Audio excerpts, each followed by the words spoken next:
Today, let's talk about something that I started implementing a couple of years ago, and it really was difficult in the beginning, but once I got the hang of it, it has really come in handy. It has given me peace of mind, given me space, time to breathe, and ultimately just freed up a couple weeks a day for me to do whatever I want. Hi, I'm Ashley. Welcome if you're new to the channel, and if you're not new, welcome back. So let's rewind for a minute back to 2021. There were some days in 2021 in my business where I was working from 8 in the morning until like 3 or 4 in the afternoon without breaks, like straight through. Like I was running during my meetings, like at the beginning or the end. I would just excuse myself to go to the bathroom and then come right back. I wouldn't eat. I was exhausted by the end of the day, completely burnt out, and I was like, I cannot do this again. But then every couple of weeks, a day like that would pop up again, and I'm like, what is wrong? Why do I keep doing this to myself? So at this point, I knew something needed to change. Luckily, I was part of a really supportive peer group, a mastermind, and it was suggested to me that I take big swaths of time off and not schedule meetings. So I started by adding a Friday morning block where I didn't do anything. It was supposed to be just for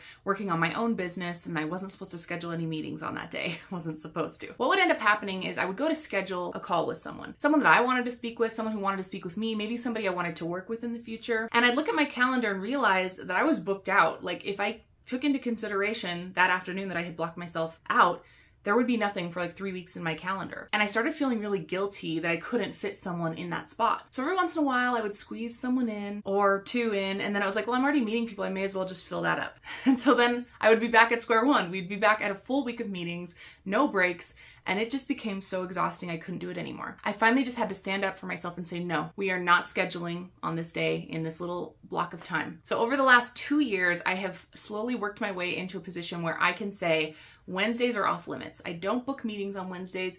And I even went so far as to stop scheduling dentist appointments, doctor's appointments, any kind of external appointments on Wednesdays, because I really needed that day to really focus in on my own business, to not feel the pressure of an upcoming meeting, and sometimes to take the day completely off. So since then, it's gotten a little bit easier. I'm able to look at my schedule and tell people, I'm available 3 Thursdays from now, and not feel guilty about it. Because I know that when I'm well rested, when I'm well taken care of, I can show up for others in an even higher capacity. Because trust me, you don't want burnt out me working on all of your stuff. You want a refreshed, energetic, excited, creative me working on all of your stuff. If you enjoyed this and think you would enjoy more content like this, don't forget to subscribe to the channel, give it a thumbs up if you liked this, and share it with anyone else who you feel might need to hear this message. What are some things that you've implemented in your schedule to help free up a little bit of time and give you the space that you need to feel fully rejuvenated and ready to go? Please share it with me down in the comment section, and we'll see you next time. You've got this.